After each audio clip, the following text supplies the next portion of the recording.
Good day, everyone, and welcome to the channel. Today we're going to visit Petrified Forest National Park. Good morning. Morning. How are you doing? Good, thank you. And I gotta say, this place has turned out to be way above expectation. The first place we're going to visit is the Rainbow Forest Museum. This museum is about prehistoric times, and as you go in the museum, you'll see a lot of old skeletons of the old reptiles and dinosaurs and whatnot. And it's a really good exhibit, and it's worth checking out. It doesn't take much time. It's a small place, but there's a lot to see and learn about.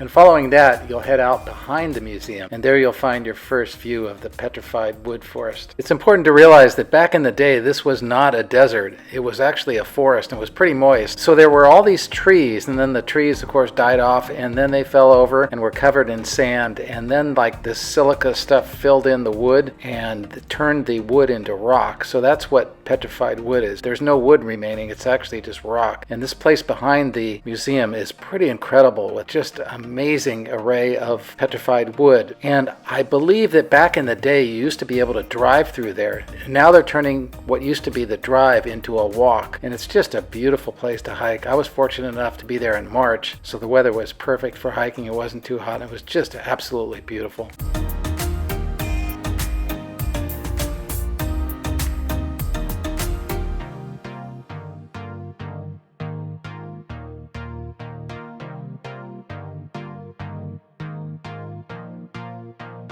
Here's an old photo showing what it looked like back in the early 1900s, and you can see the road going through there, and here's the old museum. Next up, we're going to cruise along the road toward the Crystal Forest, which is the next attraction, and there's this beautiful monolith along the way. I should point out that I came in from the south. I'm driving south to north, heading back toward I-40. I exited I-40 at Holbrook and then took Highway 180 to the south entrance and then headed north from there. Crystal Forest is another attraction where there's a parking lot and then a paved path, and you can walk among the petrified wood. It's really a beautiful walk. It's a paved trail. It's pretty easy, probably a mile or so, but there's a lot to look at. Of course, there's the plaques that you can look at and read about the processes.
I don't want to bore you with too many plaques, but this is a great one. It explains how petrified wood is formed. First the trees fall over, then they get buried, and then they're underneath the ground, and then the silica fills in and replaces the wood, and then the various minerals determine the color of the petrified wood. And by the time it's all done, the wood is gone, and all you've got is basically rock. But this doesn't happen overnight. It can take millions of years for petrified wood to form. Next up is the Jasper Forest Lookout. This is a real easy one to get to. It's not far off the road, just a short drive, and there's an elevated lookout. We have a beautiful view down to this valley with so many colors, and you can see chunks of the petrified wood down in the valley there.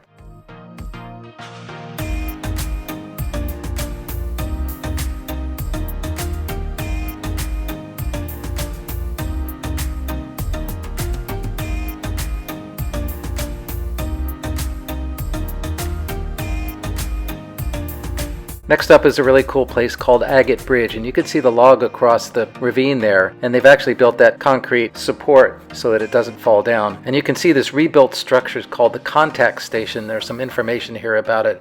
It's a beautiful structure. It used to be a bathroom, but now it's more of a breezeway and just a beautiful structure to look at. Next up we head to the Blue Mesa area, which is one of the prettiest places in the park. So we continue north for a bit, and then there's a side road that'll take us to Blue Mesa, and it's kind of a loop when you get out there.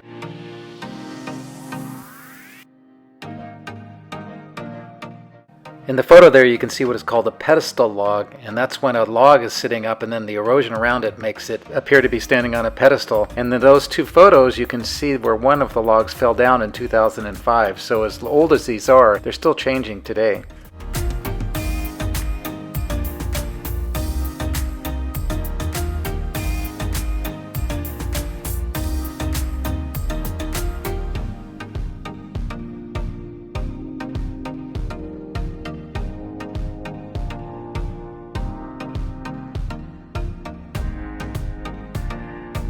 In the latter part of the loop, you'll come to a hike called the Blue Mesa hike. A lot of people consider this one of the most beautiful hikes on the planet. And there's a path that wanders through these beautiful formations that are very colorful. So it's a worthwhile hike if you have the time to do it.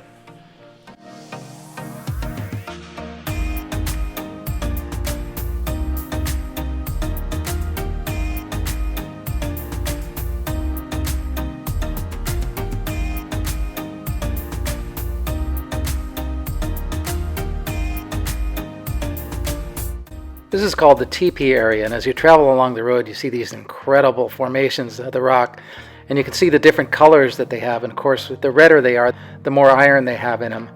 But it's just a really nice drive along here to our next destination. You certainly can stop and pull over and take pictures, and there's some plaques along the way that you can observe.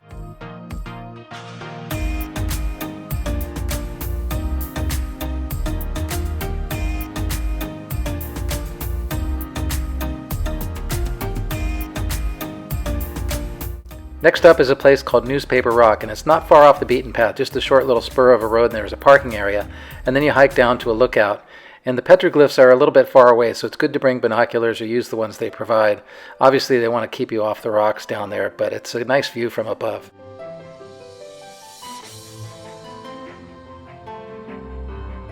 After Newspaper Rock, the next attraction is called Puerco Village, which is next to the Rio Puerco.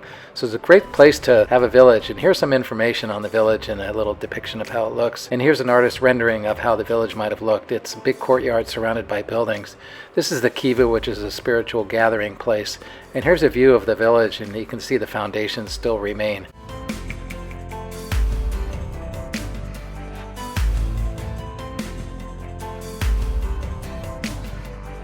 And here's a view looking to the, I believe it's the south from the end of the village.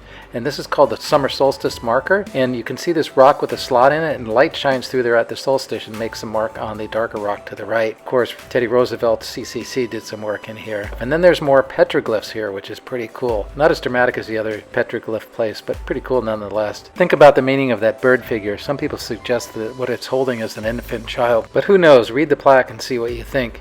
Here's a little bit more information on the place. It was really a fun place to visit, and I do suggest you take the time to visit Puerco Pueblo. It's a really cool place to visit, and the views are amazing, and it's fun to learn about the native cultures.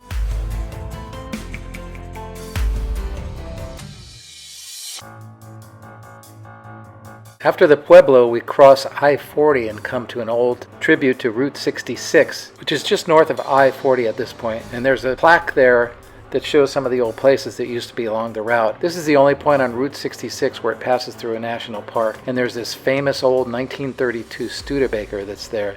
It's surprisingly intact. Unfortunately, pretty much anything that's abandoned along Route 66 is completely trashed by vandals, but this Studebaker has survived, and I think it's probably because it happens to be in a national park.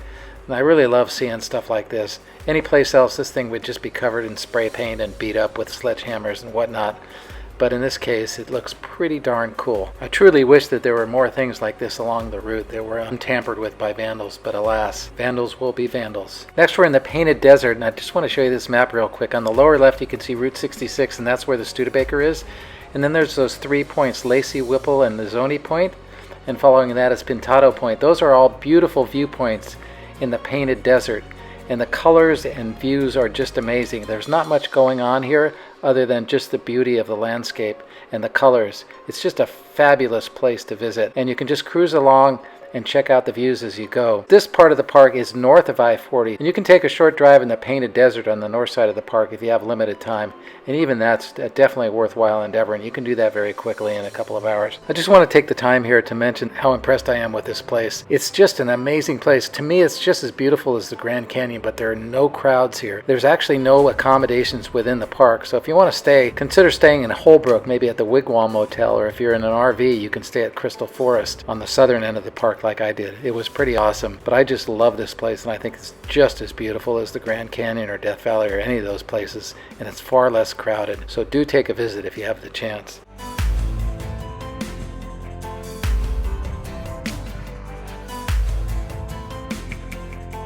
Next we visit the Painted Desert Inn, which is a national landmark, and this place is super cool. It used to be an inn back in the day and you could stay there. You cannot stay there now, but it's been restored and it's definitely worthwhile exploring. There's a store in there, and I think there's a little cafe and restaurant, and you can just walk around and look at it and check it out. I found it really cool. Here's an amazing place to sit down and view the desert. And here's a bar. It wasn't open when I was there. I don't know if it is open at other times. And there's a downstairs you can go check out. And here I'm coming out the back door, and you can see the old structure there and the shade log cover. And here's some more information about the area. And this is the view from the back of the Painted Desert Inn. It's a really nice view down the canyon. There is a trail that runs down through there, I think, that you can hike. And a little bit down the road, there's a turnout where you can check out this plaque that has the map on it, and you can look at the hike and where it goes.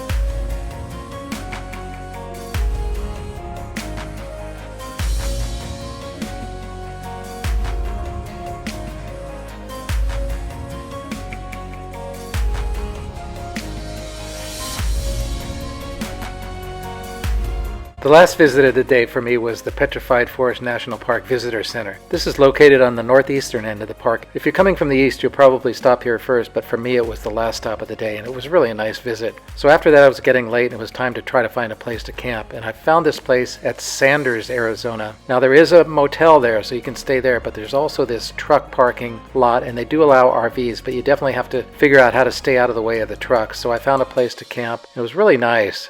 There was trains rolling by during the night, and so that was constant, but I really don't mind that. I sleep well with the train noise, so I actually kind of enjoyed it. It was really cool watching the trains come by as the sun set.